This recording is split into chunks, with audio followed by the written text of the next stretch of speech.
Hello everyone, আসসালামু আলাইকুম। আমি মুজিফুর রহমান, আপনার সবাই স্বাগত জানাচ্ছি আজকের লেকচার ভিডিওতে। আজকে আমাদের প্যাটার্ন রেকগনিশনের ডিজাইন সাইকেল এই টপিক্সটা কিন্তু আমাদের এক্সামের জন্য খুবই ইম্পর্টেন্ট। এখান থেকে আপনারা মাস্ট একটা কোশ্চেন পাবেনই, এটুকু শিওর থাকতে পারেন। তো এখানে ডিজাইন সাইকেলের দুইটা পার্ট আছে, একটা হচ্ছে সিম্পলিফাইড ডিজাইন সাইকেল আর একটা হচ্ছে অ্যাডভান্সড ডিজাইন সাইকেল। তো প্রথমে আমরা সিম্পলিফাইড ডিজাইন সাইকেলটা দেখব। তো এখানে একটা কথা বলে রাখি, যেটা কোশ্চেনে সিম্পলিফাইড ডিজাইন সাইকেল আসে সেক্ষেত্রে আপনারা হয় মেথড 1 অথবা মেথড 2 যে কোনো একটা লিখতে পারেন। কিন্তু যদি স্পেসিফিকভাবে ফেজ উল্লেখ করা থাকে, ফেজগুলো সহ মানে ফেজ সহ সিম্পলিফাইড ডিজাইন সাইকেলটা এক্সপ্লেন করতে বলে, সেক্ষেত্রে আপনাদেরকে অবশ্যই এটা দিতে হবে, মেথড 2 দিতে হবে। যদি ফেজ বলা না থাকে কোশ্চেনে, তাহলে আপনারা যে কোনো একটা দিলেই হবে, আপনার যেটা সুবিধা মনে হয় আর কি। তো দেখেন, তো মেথড 1টাই প্রথমে দেখি যে সিম্পলিফাইড ডিজাইন সাইকেলটা কীরকম। তারা কী করে, প্রথমে ডেটা কালেক্ট করে, এবার সেখান থেকে ফিচার সিলেক্ট করে। ফিচার কি? ফিচার হচ্ছে কোনো একটা জিনিসের যেই কাজগুলো বা যে অ্যাট্রিবিউটগুলো সেগুলো হচ্ছে ফিচার, তাই না? তারপর কী হয়, সেখান থেকে ফিচার সিলেক্ট করার পরে সেখান থেকে মডেলকে সিলেক্ট করা যায়, কোন মডেল দিয়ে ইভালুয়েট করা হয় বা কোন মডেল ট্রেন আপ করা হবে। মডেল সিলেকশনের পরে কী করা হয়, ট্রেন্ড ক্লাসিফায়ার, ক্লাসিফায়ার দিয়ে সেই মডেলকে ট্রেন করা হয়। এরপরে কি করা হয়, সেই ক্লাসিফায়ারকে মানে ক্লাসিফিকেশন যে করা হলো সেটাকে ইভালুয়েট করা হয়। এটা হচ্ছে একদম সিম্পল বেসিক মেথড, এটা হচ্ছে মেথড 1 গেল। আর যদি কোশ্চেনে বলে যে ফেজ সহ এক্সপ্লেন করতে, সেক্ষেত্রে কী হবে, আমাদের এরকম ফেজ সহ দিতে হবে। সেটা হচ্ছে প্রথমে হবে ইনপুট আসবে, এরপর হচ্ছে সেন্সিং। সেন্সিং বলতে কী বোঝায়, যে বিভিন্ন ধরনের সেন্সর বা বিভিন্ন ধরনের সোর্স থেকে আমাদের ডেটাকে কালেক্ট করা, এই ডেটা কালেকশনের যে পার্টটা সেটাই হচ্ছে এখানে সেন্সিং দ্বারা বোঝানো হয়েছে। এটা হচ্ছে ফেজ 1। ফেজ 2তে কী হবে, সেগমেন্টেশন, অর্থাৎ আমরা যেই ডেটাগুলো পেলাম সেগুলোকে সেগমেন্ট আকারে ভাগ করতে হবে, পার্ট বাই পার্ট। অর্থাৎ একটা কলামে হচ্ছে মানে ফিচার যেভাবে আমরা রাখি আর কি, একটা ভাগ ভাগ করা, যে এই আপেল পাইছি এতগুলো, কমলা পাইছি এতগুলো, আঙ্গুর পাইছি এতগুলো, এরকমভাবে ভাগ ভাগ করে সেগমেন্টেশনের আওতায় আনতে হবে। এটাই হচ্ছে সেগমেন্টেশন, এটা হচ্ছে ফেজ 2। এবার হচ্ছে ফিচার এক্সট্রাকশন, অর্থাৎ আমাদের যে যে ফিচারগুলো আমরা পেলাম সেগমেন্টেশন করার ফলে, সেখান থেকে আমাদেরকে ফিচারকে এক্সট্রাক্ট করার মাধ্যমে একদম মানে যেই ফিচারগুলো সবচেয়ে বেশি ইম্পর্টেন্ট সেগুলোকে খুঁজে বের করতে হবে, অর্থাৎ যেগুলোর উপর বেস করে আমরা মডেলকে ট্রেন করাতে পারি সেই ফিচারগুলো। একটা ডেটাসেটে কিন্তু অনেক ধরনের ফিচার্স থাকে, তবে স্পেসিফিক কিছু ফিচার আছে। যেমন ধরেন, আপনার যদি একটা জিনিস খেয়াল করে দেখেন যে আপনার নাম, আইডি, এজ, তো এর মধ্যে এই তিনটার মধ্যে নেম, আইডি আর এজ, এই তিনটার মধ্যে সবচেয়ে ইউনিক কোনটা? আইডি। তো এটাকে আমরা ফিচার এক্সট্রাকশনের মধ্যে ফিচার হিসেবে ধরতে পারি, কারণ দেখেন আইডি কিন্তু আপনার সঙ্গে অন্য কারোর সিমিলার হবে না, বাট নাম কিন্তু সিমিলার হতে পারে, এজ কিন্তু সিমিলার হতে পারে, তাই না? আর একটা ইউনিক আইডি হতে মানে ইউনিক ফিচার হতে পারে ফোন নাম্বার, কারণ আপনার ফোন নাম্বার অন্যর ফোন নাম্বার কিন্তু মিলবে না। এই যেই জিনিসগুলোতে ইউনিকলি কোনো একটা জিনিসকে ডিফাইন করা যায়, সেটাই হচ্ছে ফিচার এক্সট্রাকশনের মাধ্যমে খুঁজে বের করা হয়। তো ফিচার এক্সট্রাকশনটা হচ্ছে আমাদের ফেজ 3। 4 নম্বর ফেজে কী করা হয়, ওই যে ফিচারগুলোকে পেলাম সেগুলোকে আমাদেরকে ক্লাসিফিকেশনের মানে সেগুলোকে নিয়ে ক্লাসিফিকেশনের কাজ করা হয়।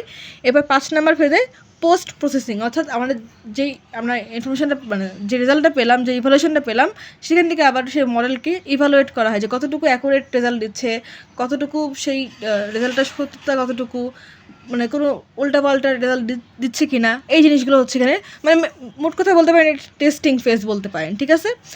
এরপর লাস্টে কী হয়, যে আমাদের সব কিছু ওকে হলে একটা ডিসিশন বা প্রেডিকশন দিয়ে থাকে। এটাই হচ্ছে সিম্পলিফাইড ডিজাইন সাইকেল। আশা করি আপনারা বুঝতে পেরেছেন। তো চলেন এখন দেখি অ্যাডভান্স ডিজাইন সাইকেলটা কীরকম হবে। তো যেহেতু নামটাই অ্যাডভান্স, তাহলে একটু ডিটেলস আমাদের দিতে হবে। সেখানে আমাদেরকে 2টা ফেজ দিতে হবে, ট্রেনিং ফেজ দিতে হবে, টেস্টিং ফেজ দিতে হবে। আমরা কি জানি, একটা মডেলের 2টা ফেজ থাকে, সেটা হচ্ছে ট্রেনিং আর টেস্টিং, তাই না? তো টেস্টিং ফেজে কী হয় দেখেন, তারা ফিজিক্যাল এনভায়রনমেন্ট থেকে ডেটা সেন্সিং করে, অর্থাৎ যেটা বলছিলাম একটু আগে, ডেটা কালেক্ট করে বিভিন্ন সোর্স থেকে বা বিভিন্ন সেন্সর থেকে ডেটা কালেক্ট করে। এরপর তারা কী করে, সেই ডেটাকে প্রি প্রসেসিং করে। এখন দেখেন, ডেটা প্রি প্রসেসিং কিন্তু আমরা এর আগের যে পরীক্ষাটা আমাদের ছিল মেশিন লার্নিং, সেখানে পড়ে এসেছি। ডেটা প্রি প্রসেসিংটা কি, সেটা হচ্ছে ডেটার মধ্যে যে মিসিং ভ্যালু সেটাকে রিমুভ করা, আউটলায়ারগুলোকে হ্যান্ডেলিং করা, তারপরে করা ক্যাটাগরিক্যাল যে ভ্যালুগুলো সেগুলোকে নিউমেরিক্যাল ভ্যালুতে কনভার্ট করা, মানে এনকোডিংয়ের যে পার্টটা সেগুলো, এই যে এই জিনিসগুলো, এগুলো হচ্ছে এখানে প্রি প্রসেসিং স্টেপে করা হয়ে থাকে টেস্টিং ফেজে। এরপরে কী হয়, সেখান থেকে আমরা যেই ভ্যালুগুলো পেলাম সেখান থেকে ফিচারকে এক্সট্র্যাক্ট করা হয়। ফিচার এক্সট্রাকশন কি, যেটা একটু আগে বললাম, যেই জিনিসগুলোর দ্বারা, অর্থাৎ ফিচার বলতে যেই জিনিসটা দ্বারা আপনাকে ইউনিকলি ডিফাইন করা যায়, যেমন ID, phone number, NID card number, এই জিনিসগুলো। এটা হচ্ছে ফিচার। আর ফিচার এক্সট্রাকশনের মাধ্যমে কী করা হয়, যে আমাদের যে ফিচারগুলো সেগুলোকে খুঁজে বের করা হয়, যে ওই যে মডেল আমরা একাধিক ডেটা পেলাম সেন্সিং করার মাধ্যমে, এবং সেখান থেকে আমরা প্রি প্রসেসিং করে একদম অ্যাপ্রোপ্রিয়েট যে ডেটাগুলো সেগুলো পেয়ে গেলাম। অর্থাৎ সেই ডেটার মধ্যে কোনো ধরনের নয়েজ নাই, আউটলায়ার নাই, মিসিং ভ্যালু নাই, একদম র ডেটা। এবার সেখান থেকে আমরা কোন কোন ফিচার হতে পারে, অর্থাৎ কতগুলো ক্যাটাগরি হতে পারে সেগুলোকে আমরা ডিফাইন করব। সেখান থেকে কোন কোন ফিচার আমাদের ইউনিকলি ডিফাইন করতে কাজে লাগবে সেগুলোকে খুঁজে বের করব। এবার সেখান থেকে ক্লাসিফিকেশন করব এবং ডিসিশন প্রেডিক্ট করব। ঠিক আছে, এটা হচ্ছে আমাদের টেস্টিং ফেজ।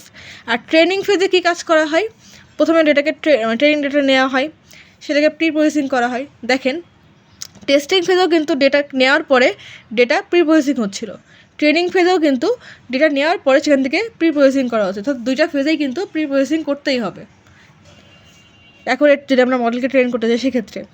দেখেন, প্রি প্রসেসিংয়ের পরে টেস্টিং ফেজে কিন্তু ফিচার এক্সট্রাকশন করা হচ্ছিল, ট্রেনিং ফেজেও কিন্তু ফিচার এক্সট্রাকশন এবং সিলেকশন করা হচ্ছে। অর্থাৎ ফিচার এক্সট্রাকশন হচ্ছে কোন কোন জিনিস, মানে কতগুলো ক্যাটাগরি পেলাম, কী কী জিনিস আমরা পেলাম সেগুলোকে ভাগ ভাগ করে সেগমেন্টেশনের আওতায় আনা, এবং সেখান থেকে স্পেসিফিক ফিচারকে সিলেক্ট করা, এই যে সিলেকশন। ঠিক আছে, এই সিলেকশনের পরে আমরা নির্দিষ্ট ফিচার পেয়ে যাচ্ছি। যেমন যে এটাকে বললাম যে ID, phone number, NID card number, এই জিনিসগুলো ফিচার পেয়ে গেলাম। সেখান থেকে কী হবে, মডেলকে লার্ন করানো হবে বা ট্রেন করানো হবে, এবং সেটা আমাদের ক্লাসিফিকেশনের আওতায় এসে আমাদেরকে ডিসিশন দিবে। এরকমভাবে কিন্তু ডিসিশন লাইফ সাইকেল আমাদেরকে টেস্টিং এবং ট্রেনিং ফেজে কাজ করে থাকে। তা এটা কিন্তু এক্সামের জন্য খুবই ইম্পর্টেন্ট।